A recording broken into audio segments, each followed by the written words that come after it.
क्या हो अगर मैं आपसे कहूं कि हर एक एहसास जो आप महसूस करते हैं, हर एक ख्याल जो आपके मन से गुजरता है, वो असल में उतना आपका है ही नहीं जितना आप सोचते हैं।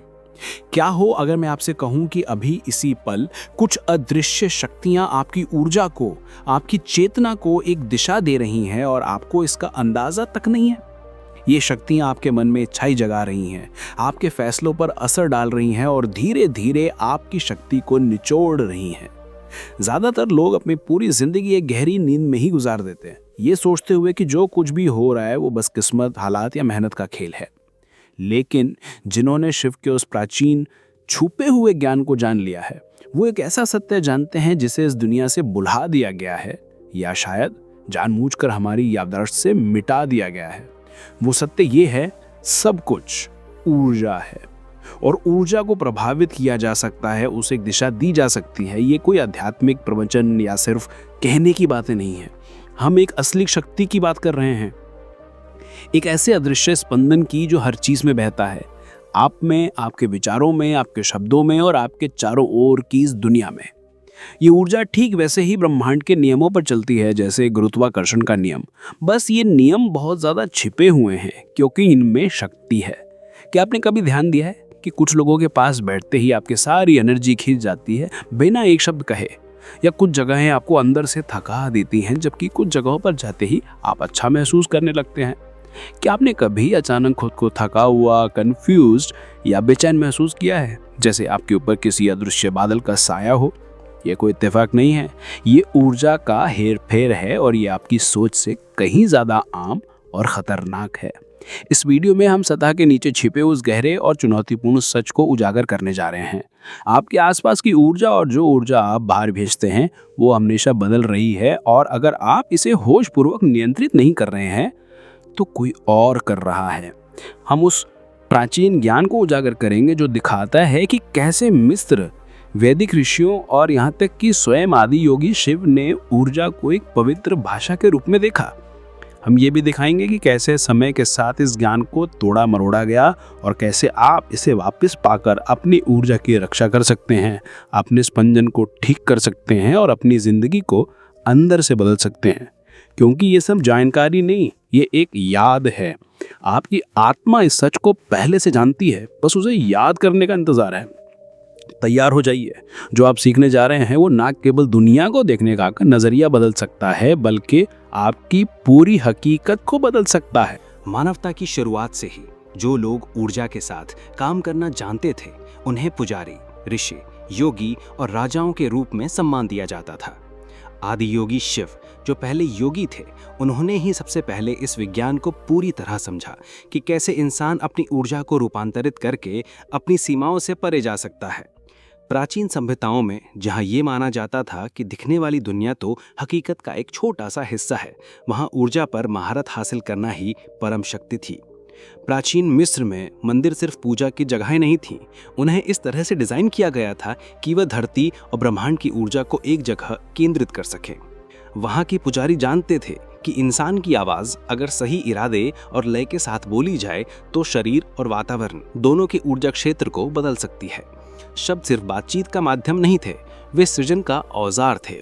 वैदिक भारत में ऋषियों ने मानव ऊर्जा प्रणाली के विस्तृत नक्शे तैयार किए, चक्र, नाड़ियां और प्राण। उन्होंने उपनिषदों और वेदों जैसे ग्रंथों में इसका जिक्र किया। लेकिन यह सिर्फ दर्शन शास्त्र नहीं था, ये दुख को बदलने, बीमारियों के ठीक करने और आध्यात्मिक स्वतंत्रता पाने के लिए एक प्रैक्टिकल गाइड थी। दूसरे शब्दों में, अपनी ऊर्जा के प्रवाह को नियंत्रित करना ही आपके भाग्य को आकार देना था। प्राचीन ताओवादियों ने अपनी जीवन ऊर्जा को केंद्रित करने और उसे सटीकता से निर्देशित करने के लिए आंतरिक कीमिया यानी इंटरनल एल्केमी और श्वास प्रश्वास जैसी तकनीकें विकसित की। वे जानते थे कि ये गिलत भावना एक अंग को नुकसान पहुंचा सकती है और सही नियंत्रण से शरीर को अमर भी बनाया जा सकता है। तो इस सारे ज्ञान का क्या हुआ? समय के साथ इसकी ऊर्जा की इस विद्या को कुछ खास लोगों ने गुप्त रखा, इसे प्रतीकों में छिपा दिया गया, कोड भाषा में बंद कर दिया गया और आखिरकार इसे अंधविश्वास, तांत्रिक विद्या या नई उम्र का बकवास कहकर खारिज कर दिया गया। संदेश साफ था, लोगों को यह पता नहीं चलना चाहिए था कि वे अपने ही स्पंदन से निर्माण या विनाश कर सकते हैं। और विडंबना देखिए, आज भी बड़ी बड़ी संस्थाएं इन्हीं सिद्धांतों का इस्तेमाल कर रही हैं, बस अब ये एक अलग रूप में है। ऊर्जा का हेर फेर मास मीडिया प्रोग्रामिंग, भीड़ भाड़ वाले शहरों, हानिकारक इलेक्ट्रोमैग्नेटिक तरंगों और जहरीली भावनात्मक भाषा के माध्यम से होता है। ऐसा नहीं है कि ऊर्जा का हेर फेर मौजूद नहीं है, बस बात इतनी है कि आप इसका होशपूर्वक उपयोग नहीं कर रहे हैं, जबकि दूसरे कर रही हैं। इस ज्ञान को वापस पाना सिर्फ होशियारी नहीं है, ये एक आध्यात्मिक विद्रोह है, क्योंकि जो कोई भी ऊर्जा को समझता है वो अपनी शक्ति वापस ले लेता है, और जो अपनी शक्ति वापस ले लेता है उसे नियंत्रित नहीं किया जा सकता। अब जो आने वाला है वो सिद्धांत नहीं बल्कि सीधा अभ्यास है। कल्पना कीजिए कि आपका शरीर सिर्फ मांस और हड्डी नहीं बल्कि एक विद्युत चुंबकीय क्षेत्र है जो लगातार दूसरे क्षेत्रों के साथ संपर्क कर रहा है। आप एक वाइब्रेशनल चुंबक की तरह है जो अपने विचारों, भावनाओं, शब्दों और कर्मों के माध्यम से फ्रीक्वेंसी बाहर भेज रहे हैं। हर संकेत न केवल आपके आसपास के माहौल को आकार दे रहा है, बल्कि आप जो बाहर भेज रहे हैं उसी के आधार पर आपके पास वापस भी आ रहा है। जब कोई कहता है कि आपकी वाइब्स खराब है, तो वे लाक्षणिक रूप से नहीं बोल रहे हैं, वे एक वास्तविक ऊर्जा की गड़बड़ी को महसूस कर रहे हैं, भले ही वे उसे समझा न सके। जैसे एक रेडियो अपनी फ्रीक्वेंसी के आधार पर अलग अलग सेशंस पकड़ता है, वैसे ही आप अपनी फ्रीक्वेंसी के आधार पर अलग अलग हकीकतों को अनुभव करते हैं। यहाँ पहला मुख्य विचार है, एक ऊर्जा ध्यान का अनुसरण करती है। आप अपना ध्यान जहाँ भी केंद्रित करते हैं, आपकी शक्ति वहीं जाती है। क्या आपने गौर किया है कि जब आप किसी अच्छी या बुरी चीज के बारे में सोचते रहते हैं तो आप उसे और ज्यादा आकर्षित करने लगते हैं? ये कोई संयोग नहीं है। दूसरा, आपके ऊर्जा शरीर में परतें होती हैं जिन्हें प्रभावित किया जा सकता है। हम सिर्फ एक आभामंडल नहीं है, हम भौतिक, भावनात्मक, मानसिक और आध्यात्मिक शरीरों की एक जटिल संरचना है। हर शरीर अपनी फ्रीक्वेंसी पर कंपन करता है। उदाहरण के लिए, एक तीखी बहस आपके भावनात्मक शरीर को नुकसान पहुंचा सकती है, और अगर यह बार बार होता है तो नकारात्मक ऊर्जा जमा होकर शारीरिक बीमारी के रूप में प्रकट होती है। इसके विपरीत, रोजाना कृतज्ञता का अभ्यास आपके भावनात्मक शरीर को साफ कर सकता है, आपके विचारों को स्पष्ट कर सकता है और आपकी इम्यूनिटी को बढ़ा सकता है। तीसरा, ऊर्जा को चुराया या स्थानांतरित किया जा सकता है। क्या कभी किसी से बात करने के बाद बिल्कुल थका हुआ महसूस किया है, या किसी की नज़र से ही बेचैनी महसूस हुई है? ये असली है। योगी और रहस्यवादी इन्हें ऊर्जा के बंधन कहते हैं। ये अदृश्य लिंक हैं जो भावनात्मक या शारीरिक संपर्क से बनते हैं, जहां से ऊर्जा लीक होती है या सोख ली जाती है। इसका मतलब हर जगह दुश्मन देखना नहीं है, बल्कि ये जानना है कि आपकी ऊर्जा क्षेत्र को सीमाओं, सुरक्षा और सचेत देखभाल की ज़रूरत है। अब जब आप जानते हैं कि मानव ऊर्जा क्षेत्र कैसे काम करता है, तो चलिए और गहरे चलते हैं। इस विद्या में महारत हासिल करने के लिए 3 स्तंभों को समझना जरूरी है: संकल्प, स्पंदन और दिशा। पहला है संकल्प यानी इरादा। ऊर्जा अपने आप नहीं चलती, उसे मार्गदर्शन के लिए संकल्प की जरूरत होती है। लेकिन सिर्फ इच्छा काफी नहीं है। सच्चा संकल्प आपके विचारों, भावनाओं और उद्देश्य के बीच तालमेल से पैदा होता है।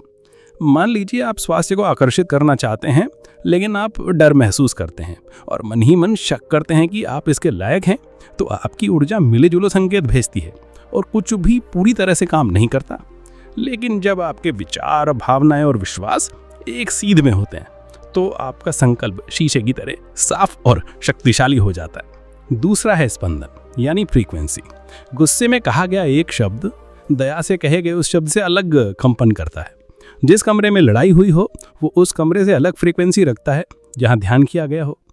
रंग, ध्वनियाँ, संगीत, आपके आसपास के लोग, यहाँ तक कि आपके अपने विचार भी आपकी फ्रीक्वेंसी को आकार देते हैं। और तीसरा है दिशा। आप अपनी शक्ति कहाँ भेज रहे हैं? अपनी ऊर्जा को एक लेजर बीम की तरह सोचिए।